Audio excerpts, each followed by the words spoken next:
to Gav Goes In. Boy, what a day of football today, guys.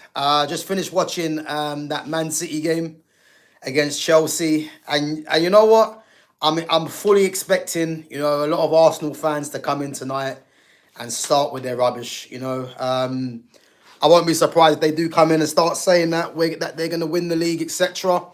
It's not really going to surprise me. But listen, Man City, Pep Guardiola, of course, they'll be kicking themselves over the last sort of minute equaliser from Chelsea. Poor defending. But yeah, listen, as we know, everything is going to be in Arsenal's favour. Arsenal are now 6 points clear ahead of both Aston Villa and Man City. So you'd have to think now, man, it's Arsenal's title to lose. And big up to Diego Maserati, says, I hate to be that guy, but I did say City won't win the league. It's Arsenal's title to lose. Listen, I'm still going to go with City. But yeah, I think Arsenal are firmly in the driving seat, 6 points. But guys, as I keep saying, there's a long way to this title race. There's 18 games left. Obviously, Arsenal's next game is against Liverpool at home.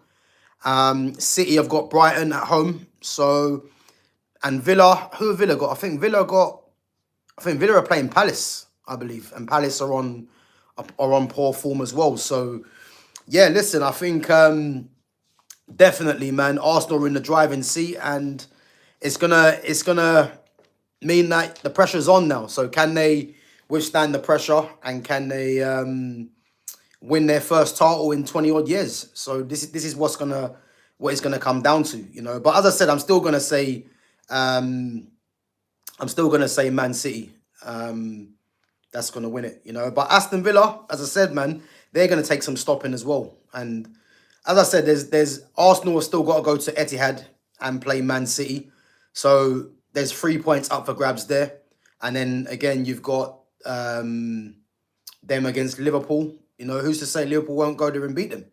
They're not playing great at the moment, Liverpool. But as I said, man, it's all up for them to prove it. Big up to Babs One Diva, says, hey Gav, your thumbnail is fire. Enough Amorim has to go. This is embarrassing. Yeah, listen, we're gonna get on to that guy in a minute. And as I said, man. It's just frustrating watching this team, man. Like, it's just frustrating. We're going to get into it in a minute. But big up yourselves.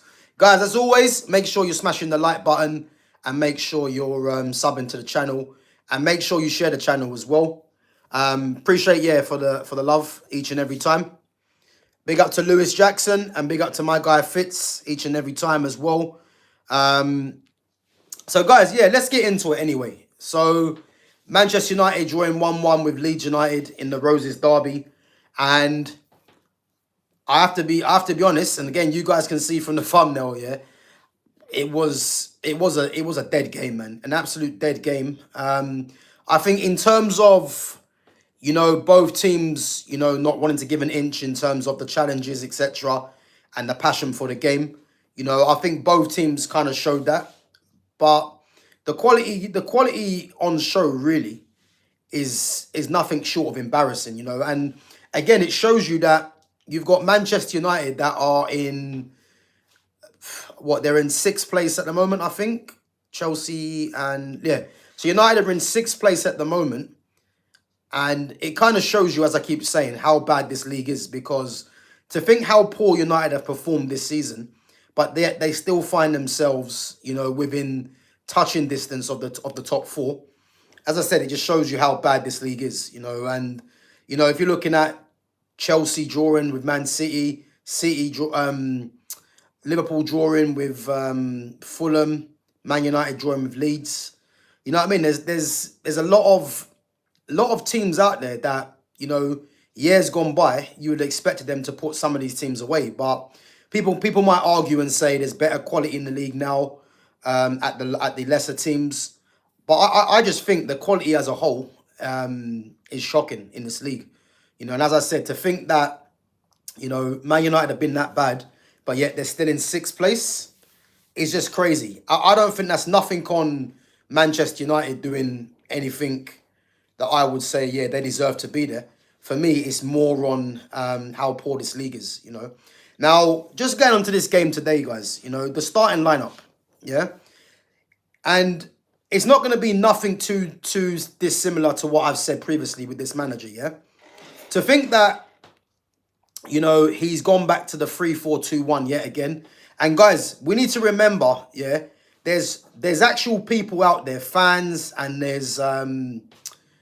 is pundits out there that actually think Manchester United are playing a 3-4-3. Let me tell you now, yeah, why this isn't a 3-4-3, yeah? Because the 3-4-3, which this isn't really hard to understand, yeah?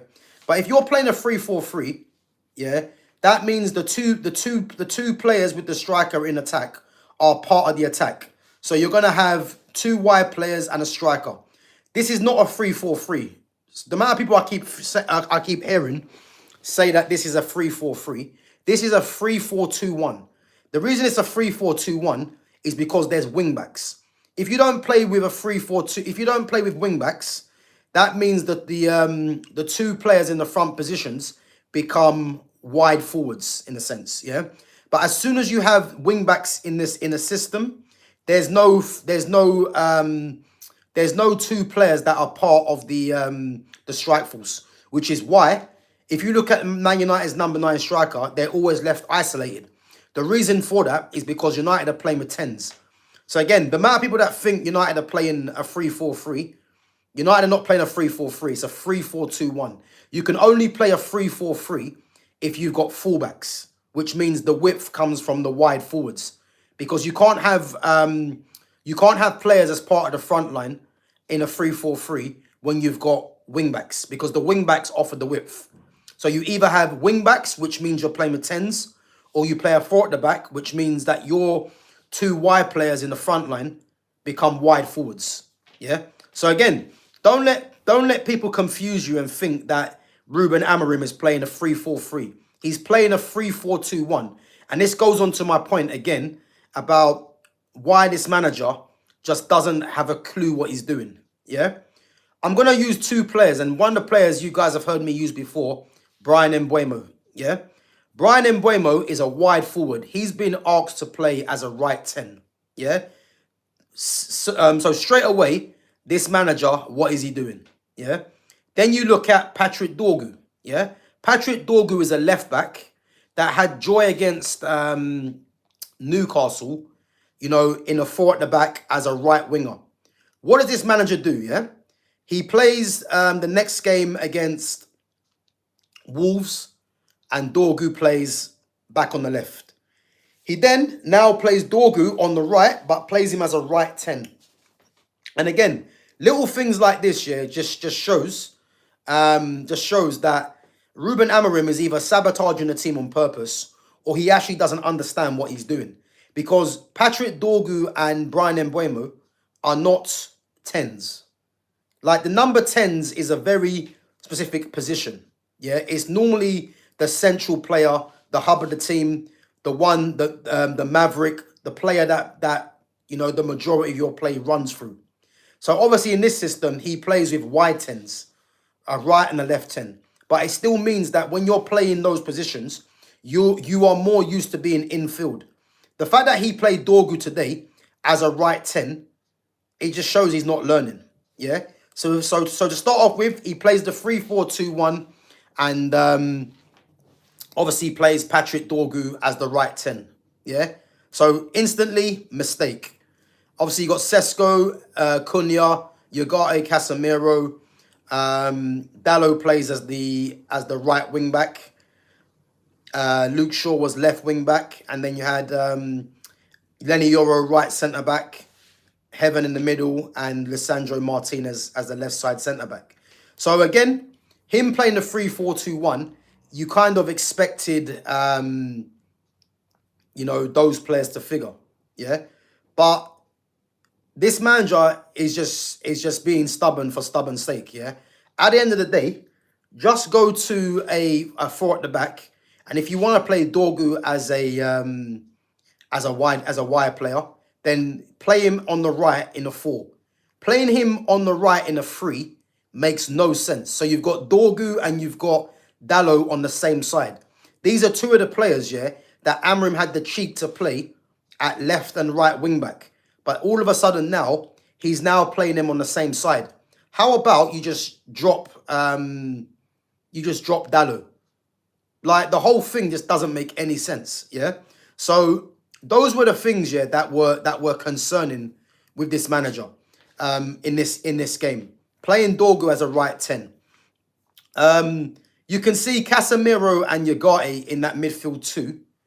You know, I think them two as a partnership isn't the worst for me. You know, but you can see as soon as they went to a four at the back, you know, they kind of knew their positions in a sense. I think in this 3-4-2-1, they seem to me a bit confused in terms of who's gonna stay, who's gonna go and press. Yeah, and again, this system is just making problems for so many teams. You know, for so many players in this team. Now, United go 1-0 down. A great finish from Brendan Aronson. Again, you can look at Aiden Heaven as the player that didn't have his eye on Brendan Aronson. But to be fair, Aronson's very quick, and it was a great finish. Yeah. Now, to think that as soon as that goal went in, because again, I look at it like this. Yeah, I like Aiden Heaven. Aiden Heaven's been very good since he's came in. Lissandro obviously has been made the captain. Yeah, but I think people need to realize, yeah, that I'm concerned about Leny Yoro's future, because as I keep saying, yeah, Leny Yoro has gone from, you know, arguably, if you're saying who's the best young centre-back up and coming in the world, Leny Yoro's name is definitely in there. Leny Yoro now has gone, and again, this isn't because Leny Yoro's not good. It's down to this manager, yeah? Leny Yoro has gone from one of the most promising centre-backs in world football, you know, a player that we more or less took from Real Madrid. He goes under Van Gaal, you know, has a good season under Van Gaal, even though United were poor. But then you look at Ruben Amorim coming in, yeah? And this system has got Leny Yoro really looking out of place. You know, Leny Yoro now is being sacrificed because Ruben Amorim, basically, you can tell Ruben Amorim doesn't really rate him. And again, I like Aiden Heaven, but Aiden Heaven has now been, he's now ahead of Leny Yoro in Amorim's eyes. And Leny Yoro now is becoming the fall guy. And you can't tell me overnight that Leny Yoro is no good. Like, you can tell Leny Yoro's got no confidence. You can tell that, you know, he's more or less lost the faith of the manager, you know. And again, this is another problem on Ineos, because Ineos should not be allowing Ruben Amorim to use Leny Yoro as the scapegoat. I mean, to think that as soon as that goal went in, we then saw two left-footed centre-backs in Aiden Heaven and Lissandro, because Amorim went to a four at the back. And as I said, like, you've got Leny Yoro being the scapegoat.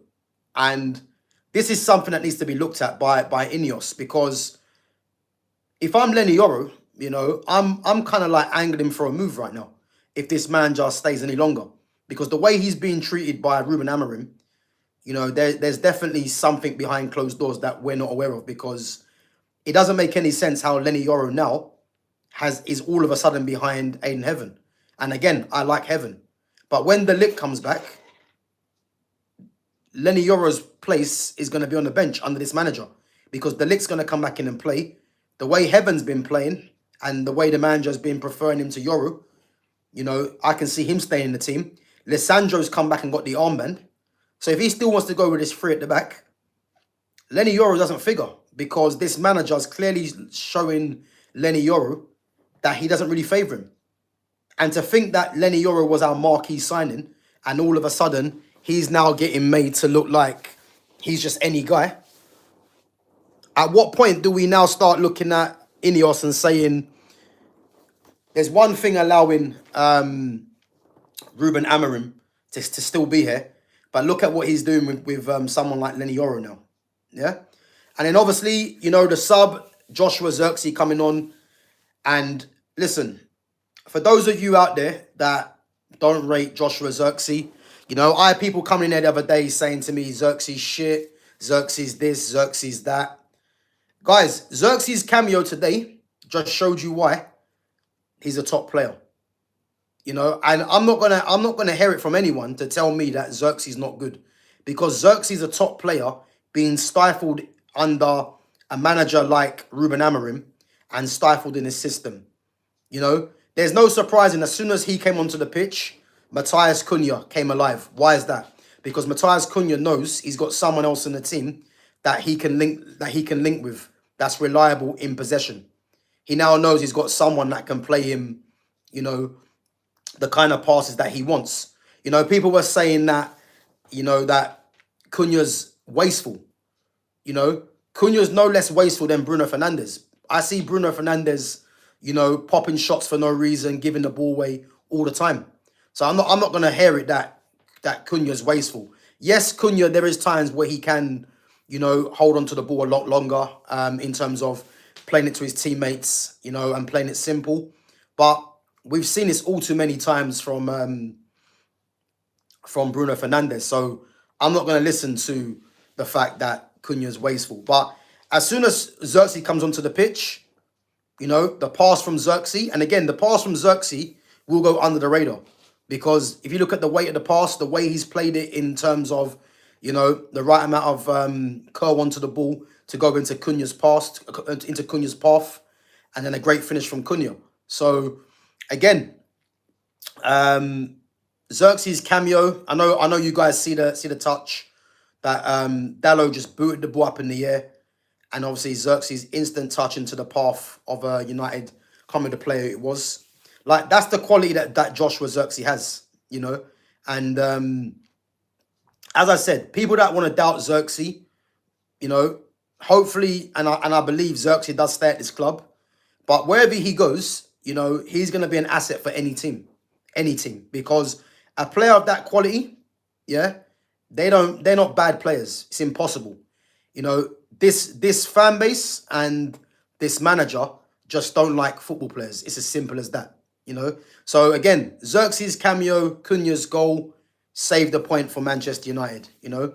But guys, let me know what you think of today's game, because I'll tell you now, watching that game, it was a horrible watch. You know, it was a bit of quality from the finish from Aronson, the same with the goal from Cunha through ZIRKZEE's pass. But other than that, there weren't really too much to write home about. You know, it was a derby. You can see it was a derby. There was tackles flying in. You know, there was a lot of, obviously a lot of passion in the game as well. But in terms of the quality side of it, wasn't great. So let's get on some of your questions and comments anyway. I heard fans are mad because Amorim won't get backed by the board. It's a disgrace. But again, it's a good thing the board are not backing him. They're not backing him, so just sack him. Simple as that. And these fans that keep saying that Amorim deserves more players, he deserves midfielders, as I keep saying, yeah, he has made a rod off his own back, yeah, because he was the guy that decided to keep Bruno Fernandes. When you're deciding to keep Bruno Fernandes, you cannot complain that you're not going to get any midfielders or you're not going to get any more players. You cannot complain, because unfortunately, that was your decision to not sell Bruno Fernandes, because everyone knows if Bruno had went, Man United definitely would have got a couple of players, midfielders in the window. I'm pretty sure of that. So the fact that he kept Bruno, I don't think we can be looking at Amorim as someone that should have got that should be getting more players. You know, he's not doing a good job with the players he has. It's as simple as that. Every week I watch Manchester United, I'm bored out my head.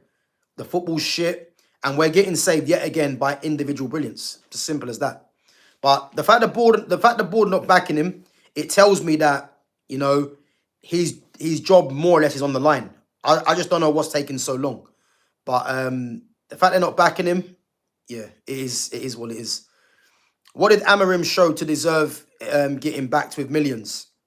But this is the point. This is the point. This is the point. When fans keep saying that Amorim deserves more time and more money, it's just it's just them admitting failure, really. You know, why does he deserve more time? Why does he deserve more money? Why? Tell us why he deserves all this. You know, why? Even the fact Man United are in 6th place, yeah, has nothing to do with Ruben Amorim. Has nothing to do with him. You know, it has nothing to do with Ruben Amorim. It has to do with the players that we have at this club that individually, you know, are that individually are getting United over the line. It's as simple as that. I just read some news. Liam Rossini is going to be interviewed for the Chelsea job tomorrow.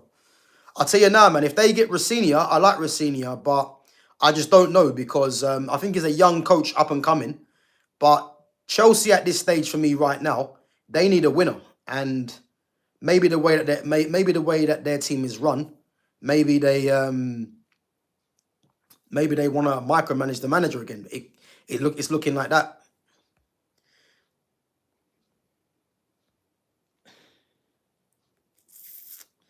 Big up to Lumi, says Gav told you City wouldn't win. Yeah, listen, you was right. You was right. And again, you guys have every right to be, you know, excited. You know, you guys have every right to be on cloud 9 thinking that you're going to win the title. I hear it. I hear it. But as I said, there's 18 league games left to go. You guys have got Liverpool next week. Is it next Tuesday? And as I said, you guys are now 6 points clear ahead of Aston Villa and ahead of Man City. The pressure's now on. The pressure's now on. I think before I think before before City play the next game against Brighton, Arsenal play Liverpool. So if Arsenal win the game, they could put a 9-point cushion between themselves and Man City before City play Brighton. So this is where the pressure is now, you know. And obviously Villa, I got Palace. So there's tough games. There's tough games, as I said. And the thing is, City still have to play Arsenal at home. So they'll be looking at that game as a 3-pointer. And again, Arsenal just need to not slip up. So I don't blame you guys for being excited. You know, like you guys ain't won a title for what, 20 plus years. You know, you're 6 points clear at the top. You know, scraping wins. So yeah, you guys, I don't blame you for being excited. But as I keep saying, there's 18 games left and anything can happen.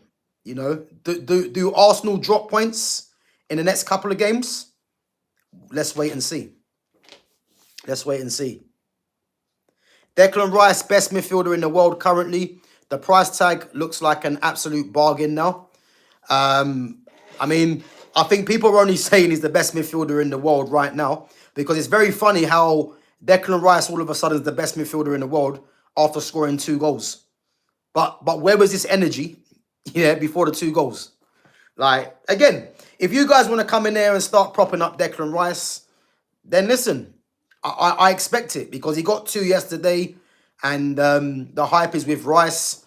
You know, the hype is with Arsenal because they're top of the league, top of the Champions League. Everything's looking rosy for Arsenal. But as I keep saying, guys, the league table, the league season, is a marathon, not a sprint. And as I said, it's all looking good for Arsenal. It's looking perfect, I might say, yeah. But as I keep saying, there's 18 games left. Champions League's going to be kicking in as well. Let's see what Arsenal are really made of. Because what I will tell you, that game yesterday against Bournemouth, there's chinks in Arsenal's armour there. You know, there's chinks in their armour. The fact they went 1-0 down from Gabriel, again, it's not a mistake you're accustomed to seeing with Gabriel. But I'm telling you this now, there's going to be games where Arsenal are going to be under pressure. And that game against Bournemouth, 3-2 in the end, you know, as I said, they got games coming up and they're going to be difficult games for Arsenal. So let's see how long they can keep that run going. Big up to Fitz says, feels like the board are sticking with Amorim until end of the season, essentially waiting for Glasner's contract to expire at Palace. Well, listen, as I said, if that's the case, then we are well and truly finished as a club. I mean, I'm not going to believe that they're going to keep him to the end of the season, because I'm just not of that opinion, you know. And I think what's coming out now, the very fact that Amorim is changing systems, whether it's start of the game or whether it's during the game, yeah, that's coming from upstairs. It has to be, because Amorim has kept this 3-4-2-1 for even last season, for the whole of this season. And how funny is it? The last 3 or 4 games, you know, he's either playing a 4 at the back or he's changing to it mid-game. You can't tell me that's not come from upstairs. So the very fact that he's changing to a 4, it means really he's being micromanaged. And it means that really that he's kind of like on his last leg, really. So whether he stays to the end of the season, which I don't think so. Yeah, I just think it's a matter of time. It's a matter of time for me. Because if you're being micromanaged, why would you, as a manager, as a man, why would you stay there? Like, it doesn't make any sense. But yeah, we'll have to wait and see what happens. But the Glasner one at the end of his contract, who knows, man? I mean, I've heard Xavi, whether that's got any legs to it, I don't know. But I don't see Amorim making making to the end of the season. And as I keep saying, guys, if he manages to stay the whole season, Man United won't finish in the top half. They won't, because I'm looking at the league table right now, yeah, and let's go through it just so we're clear. So United's last 2 games they've drawn, yeah. So let's go through the league table.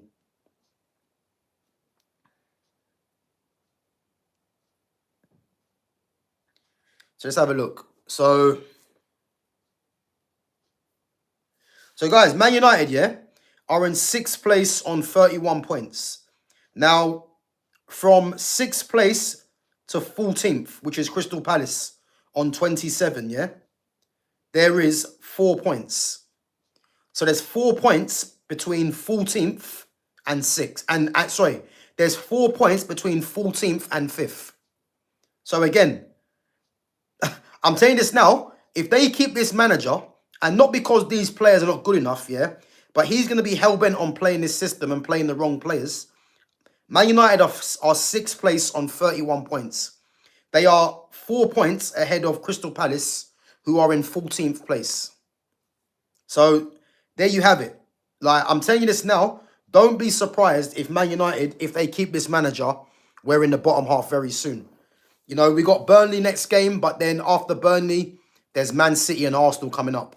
Now, the Arsenal game, we need to be getting at least a point. We have to derail Arsenal's season. You know, so again, if people thinking that Amorim's going to stay the season and they'll finish top 6 or top half, promise you this now, guys. Just have a look at this table. 4 points between United in 6th and Palace in 14th. So yeah, we're going to see. Come on, you Gunners, Premier League winners 2026. Yeah, listen, I don't blame you guys for being excited. It is what it is.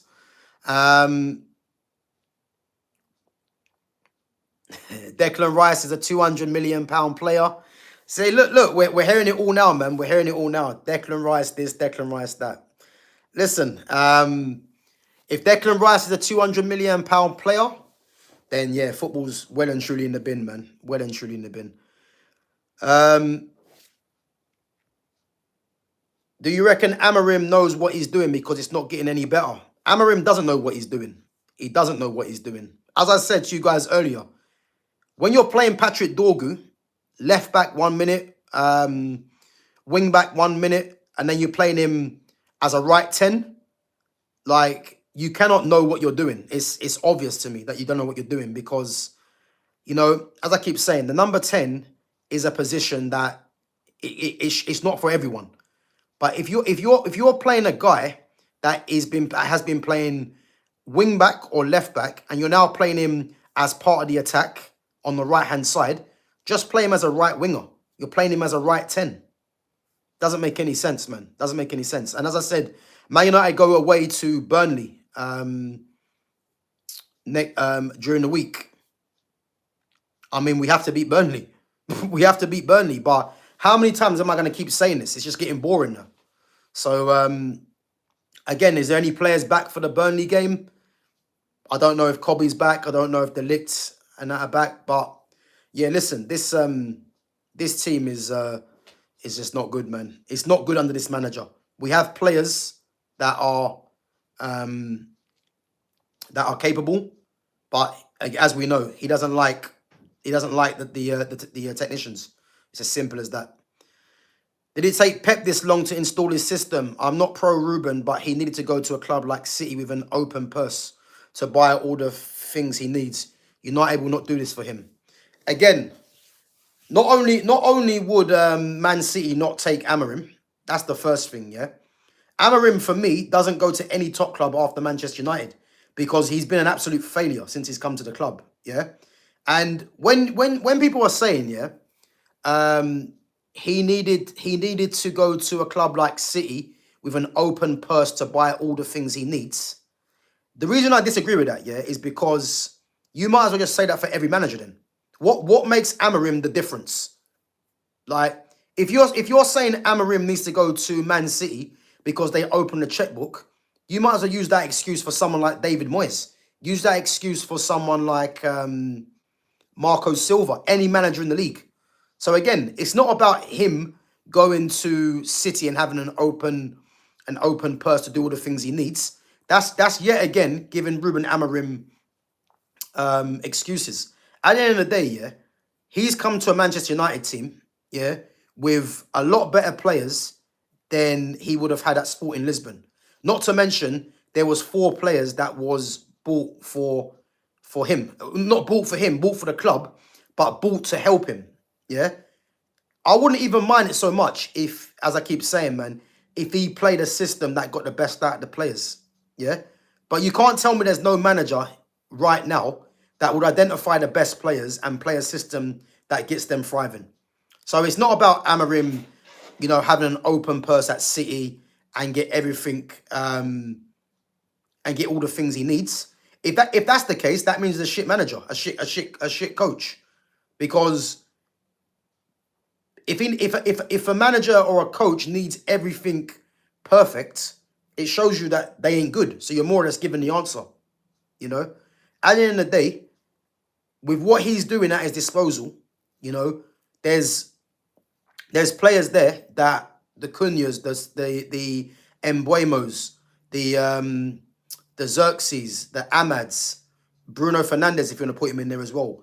The experience of Casemiro, the Ligt, you know, experienced players like Shaw and Maguire, you know, Leny Yoro, who's one of the best young defenders in world football. Benjamin Sesko, new signing. Lemens, new signing.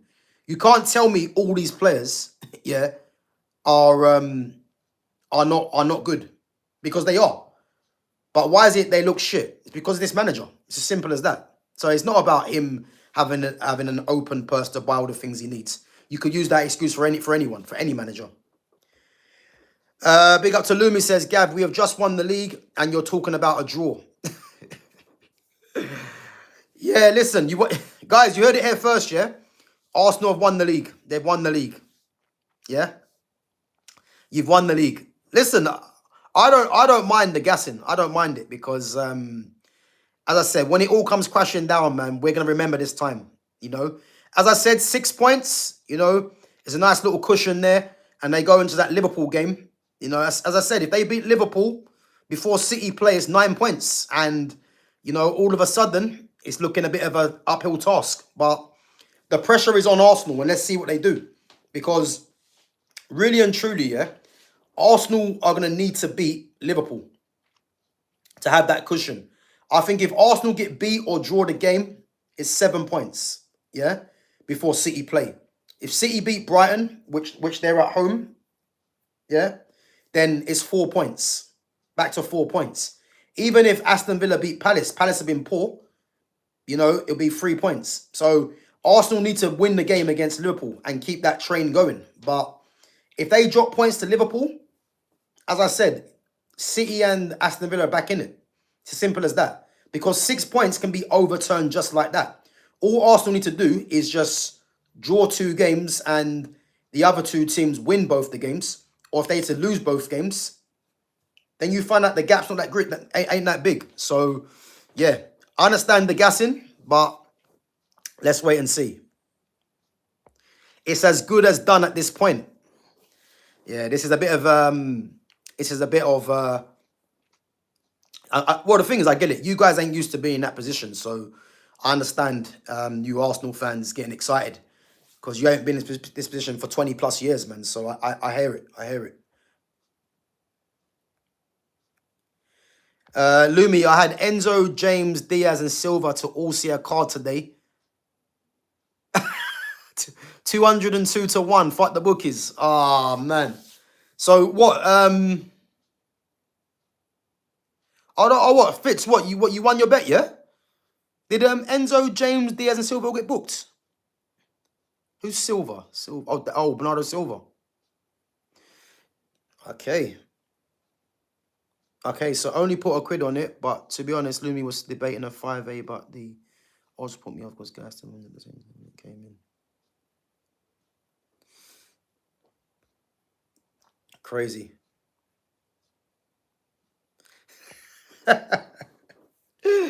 Fitz, nice win. Drinks are on you when Gav hosts a meetup. Listen, don't worry, man. We'll be hooking sign cup. Don't worry about that. When Arsenal win, when Arsenal lose yet again, this league, then yeah, listen, we're gonna arrange a meetup. Don't worry about that. Don't worry about that.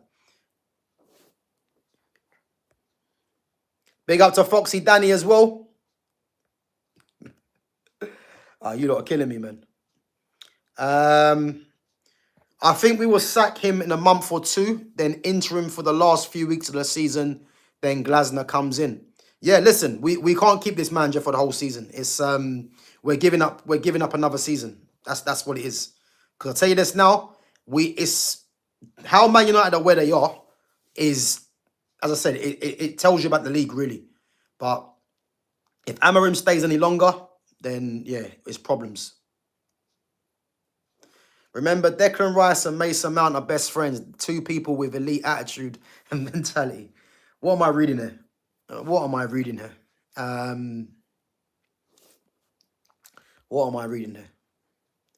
Gav, you see Amorim's weird press conference today, claiming he came to be a manager and not coach, saying scouts and board need to do their jobs and that. Nah, I've not seen that. I've not seen that. I'm gonna have to watch that back later. But if he is coming out saying that, yeah, it's telling me even more, yeah, that his job is on the line. And guys, this is why, yeah, this is why when he's claiming he came to be a manager and not a coach, this is why I kept calling Amorim a manager and not a coach, because a coach's first job is to coach players to get better. No one's got better under this manager. They haven't. So this is why I'm not calling him a coach. And the problem that I see with Manchester United right now, yeah, is that why would you, even though I didn't rate Ten Hag, yeah, but why would you sack Ten Hag to bring in Amorim? I was under the impression that Ten Hag got sacked because Amorim is meant to be this new young coach. So if Amorim's coming in saying he came in to be a manager, not a coach, why is he here? Why not just keep Ten Hag then? This is what I'm trying to say to you. The whole thing doesn't make any sense. Amorim's kind of just gave you the answer there. If he's actually said he's came in to be a manager, not a coach, we would have been better off keeping Eric Ten Hag. As crazy as it sounds. Crazy, man. Madness.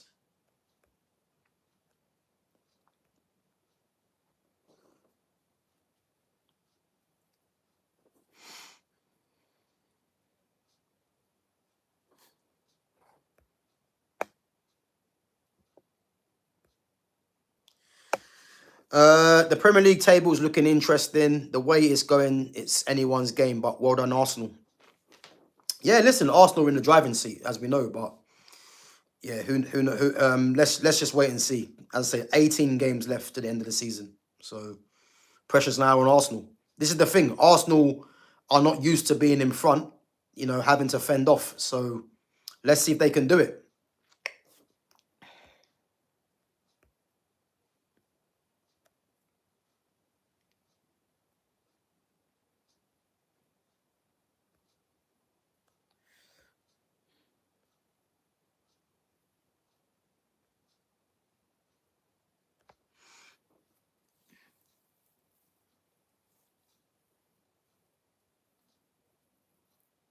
Yeah, big up to Bethany Bryce. Big up.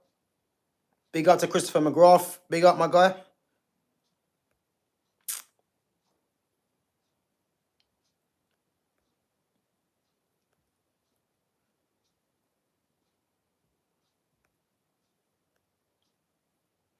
I'm teetotal since 20.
Gav, now we are halfway. Who's been the best signing this season? Best signing this season.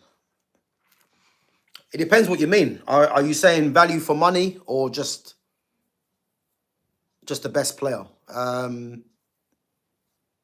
Who's been the best signing?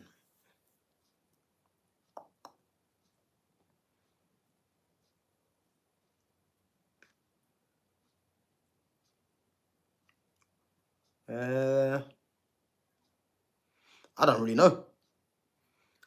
Guys, chuck in some names. Chuck in some names. Yeah.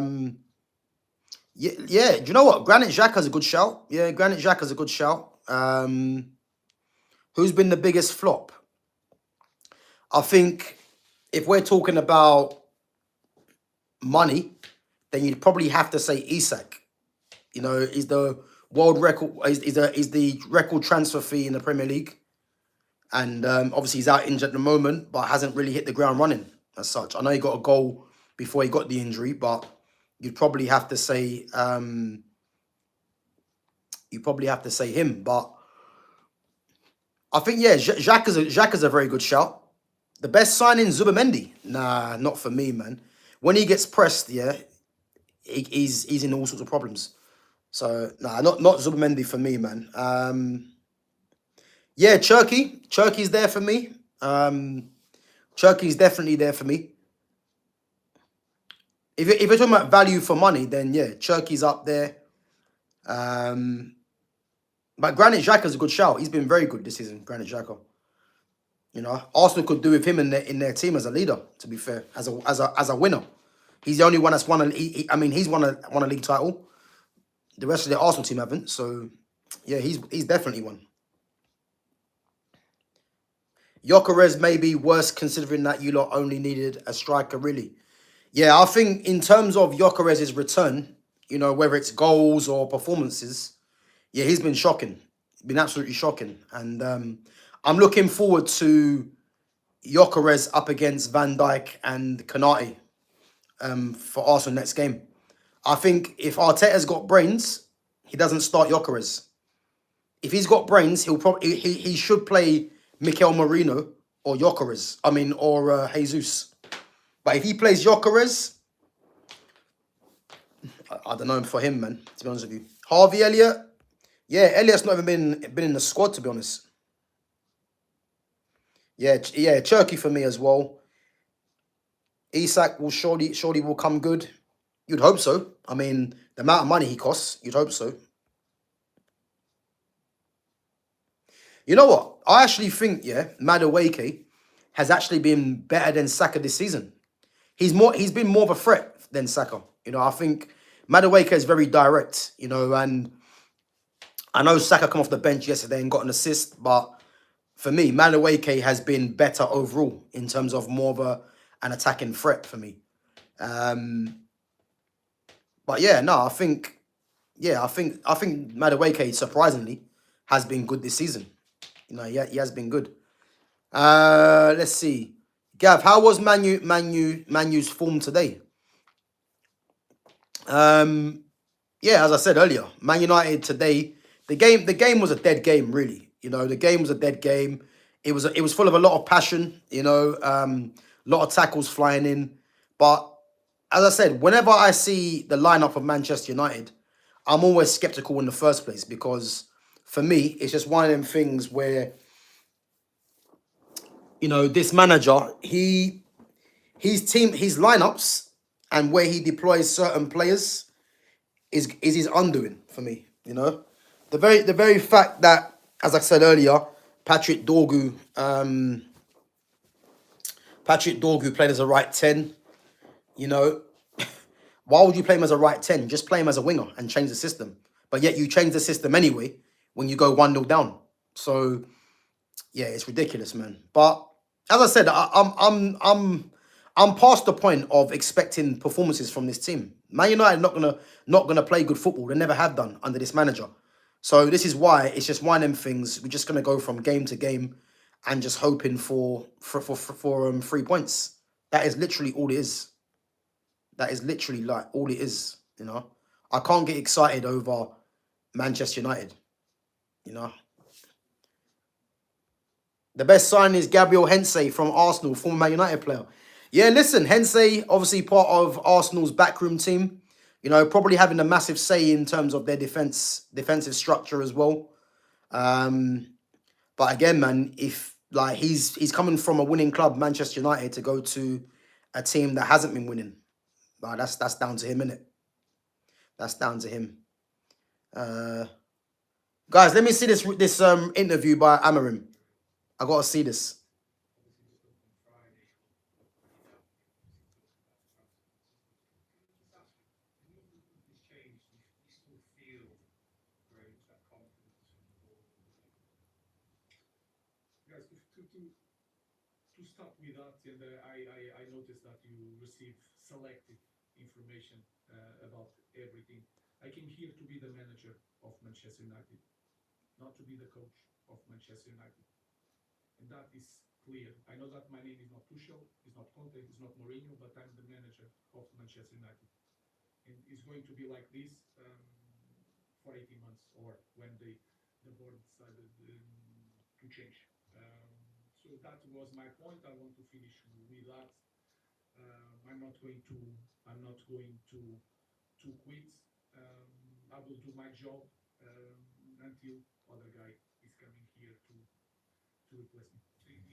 So he's saying that he's going to do his job until another guy comes to replace him.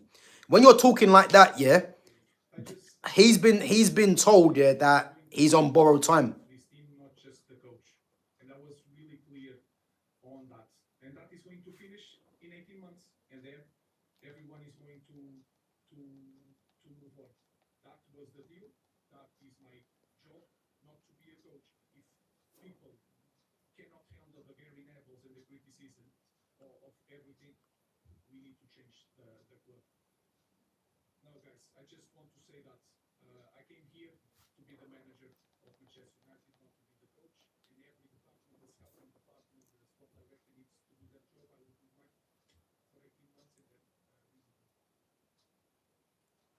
Yeah, guys, listen. I'll tell you now, yeah.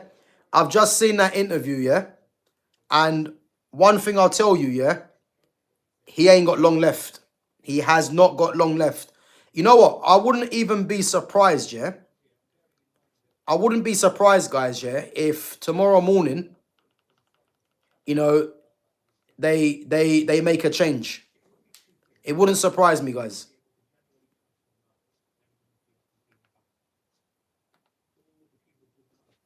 Guys, I wouldn't be surprised, yeah. I wouldn't be surprised if there's something that comes out tomorrow in regards to Amorim, because when he's coming in saying he's a manager, not a coach, as I said, yeah, I know that. Because if he was a coach, then surely he'll be getting his players better. The fact he's saying he's a manager, why was the change made then? You'd been better off keeping Eric Ten Hag. And the way he's talking, yeah, I don't think that's going to go down too well with Ineos. And I won't be surprised, guys, if tomorrow there's something that happens, because Amorim is talking like he doesn't really give a damn if the club make a change. That's the way he's talking. So yeah, that isn't a manager. That isn't a manager, yeah, that really wants to stay or feels like he's going to stay. And again, people are going to start saying that, you know, he hasn't been given players, etc. But again, Amorim doesn't help himself, so I don't even want to hear about him not having players to money to spend on new players, etc. You know, Amorim's been an abject failure since he's come here. So yeah, those comments he's come out with. What's this now? Fewest points by a Premier League ever presence. Man United, they're in there. Yeah, crazy. Crazy.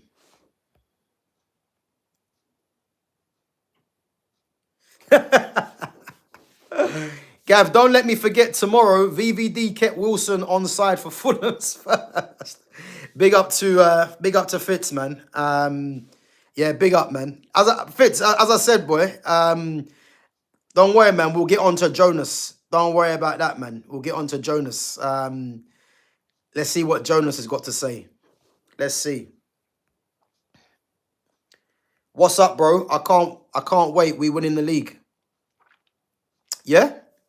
Good for you, man. Good for you. It's funny how a lot of these Arsenal fans are now coming in, and I did predict it, you know. But listen, I'm here for it, man. I'm here for you guys bringing in the banter. I'm here for you guys hyping up your team, hyping up Declan Rice.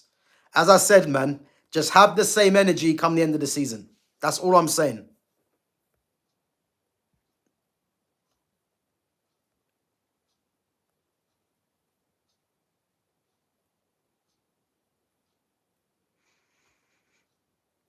Who you think will be interim, Gav? I think the only possible interim for Man United should be Michael Carrick. He's the only one, really. Michael Carrick, former player, will know the club. And I think Carrick is someone that will be satisfied with knowing that he's not going to have the job full time. He's coming to do a job.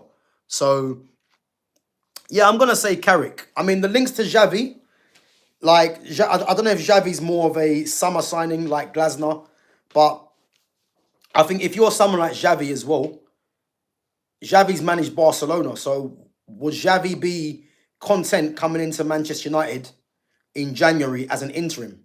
I don't know. The only way I think Xavi would come to Manchester United is if they said to him, look, we're going to make you an interim, and if you get us in the top in the Champions League, you know, we'll make it permanent. I think that's the only way Xavi kind of comes to the club. But yeah, I think the interim for me, I'm only looking at Michael Carrick as a realistic option.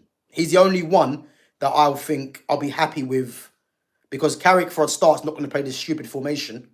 And as we know as before, you know, Carrick dropped some notable names. So yeah, Carrick for me, man, for me.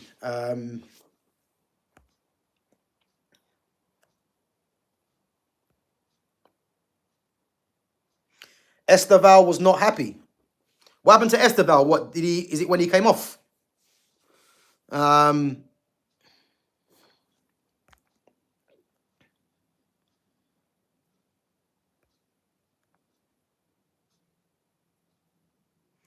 Scholes. Nah, you're taking the mick. Paul Scholes, you know.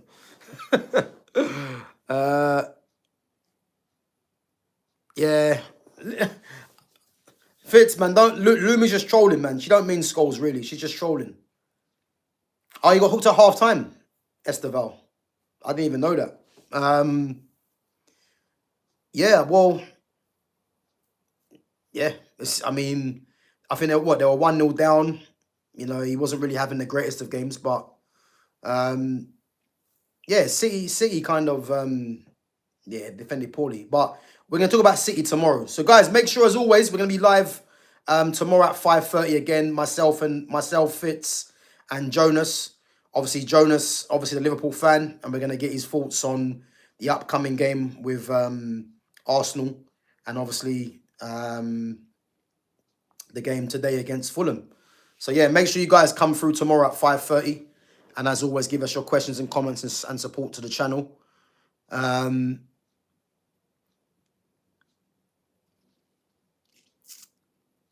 They should bring back Mourinho. Yeah, Mourinho's done out here now. So Mourinho's done out here as a manager, you know. But yeah, it's one of them things. But guys, listen up. Big up yourselves for coming on each and every time. Make sure you smash the like button. Make sure you sub to the channel as well. Make sure you share the channel. I believe I'm 20 short, guys, of 1.9k. So again, if you're new in here and you've enjoyed the content, make sure you sub to the channel. And I'm going to be back, guys, tomorrow at 5:30 with Jonas and with Fitz. So make sure you guys come through and support the channel. And I should be back at normal time tomorrow. Obviously, Christmas break, New Year's all done now. So I should be live tomorrow at 12:30. Hopefully, there's some news breaking. I mean, hopefully, there's some transfers breaking as well. So, yeah, if there's anything that breaks, yeah, I wouldn't mind Van Nistelrooy myself as well. Van Nistelrooy or Carrick has to be in the frame for me. But I wouldn't mind Michael Carrick personally. I think Carrick, in terms of the kind of player that he was, you know, I can only think that he's going to play, you know, the more technical players in the team and ditch this stupid formation. So that's why I'm saying Carrick. But yeah, as I said, for me, either one of them two for me, and they're both available, so there's no excuse. But yeah, as I said, those comments from Amorim, yeah, he's on his last legs, because the fact that he's come out saying he's a manager, he coming to manage, not a coach, and then he's mentioning Conte and coming to other managers he mentioned their names, he mentioned Gary Neville. Like, he's just doing too much now, so the pressure's getting to him. And as I said to you guys, to me, it seems like he's not that bothered if he gets sacked, because he's saying 18 months or when they want to make a change. He doesn't really care. He's saying he's not leaving. So basically, he's calling out Ineos to force his hand. It's as simple as that. Like, that's what I read. That's what I read into it. He's calling out Ineos to force his hand. So let's see what happens. Maresca, yeah, listen, bring me Maresca. Just bring me someone that wants to ditch this 3-4-2-1. That's all I ask. You know what I mean? Because if we get 4-2-3-1, 4-3-3, and the likes of ZIRKZEE, Leny Yoro, Ahmad, Cunha, Kobe Mainu, if those guys, the core of them players are playing, I'm fine. And naturally, we're going to get better football. And if you've got a coach that wants to coach these players to be better, you will see the upturn in performances and results. It's as simple as that. But as I said, we'll have to wait and see what happens. But as I said, guys, I should be back tomorrow, 12:30, if anything breaks. But definitely back at 5:30 p.m. with Fitz and Jonas. So yeah, make sure you guys come through. Smash the like button, sub to the channel, share the channel. And yeah, I'll catch you guys tomorrow. Take it easy.